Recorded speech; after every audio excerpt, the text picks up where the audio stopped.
وأقاموا الصلاة وأنفقوا إن الذين يتلون كتاب الله وأقاموا الصلاة وأنفقوا مما رزقناهم سرا وعلانية يرجون تجارة لن تبور ليوفيهم أجورهم ويزيدهم من فضله إنه غفور شكور.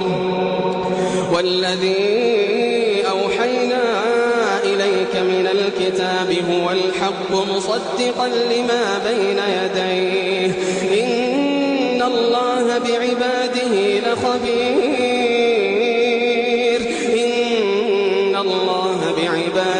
لخبير بصير.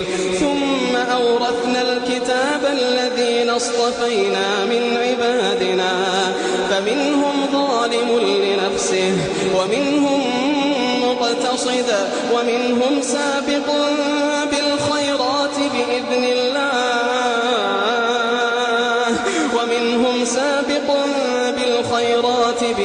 الله ذلك هو الفضل الكبير.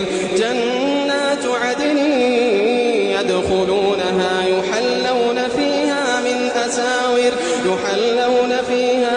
أساور من ذهب ولؤلؤا ولباسهم فيها حرير.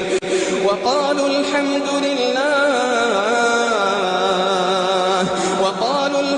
لله الذي أذهب عنا الحزن إن ربنا لغفور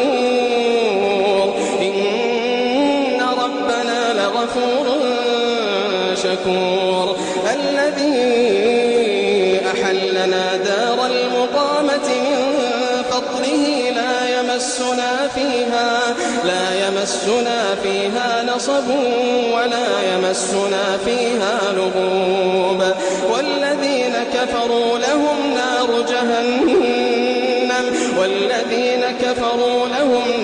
جهنم لا يقضى عليهم فيموتوا ولا يخفف عنهم من عذابها. والذين كفروا لهم نار جهنم لا يقضى عليهم فيموتوا ولا يخفف عنهم من عذابها كذلك نجزي كل كفور.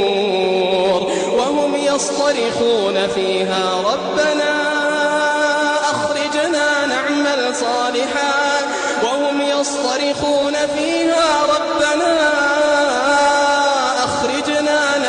صالحا غير الذي كنا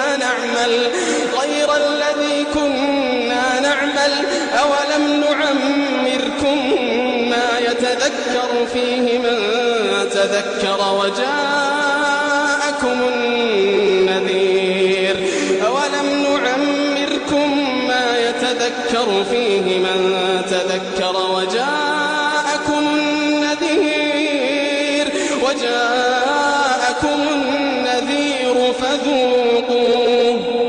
فذوقوا فما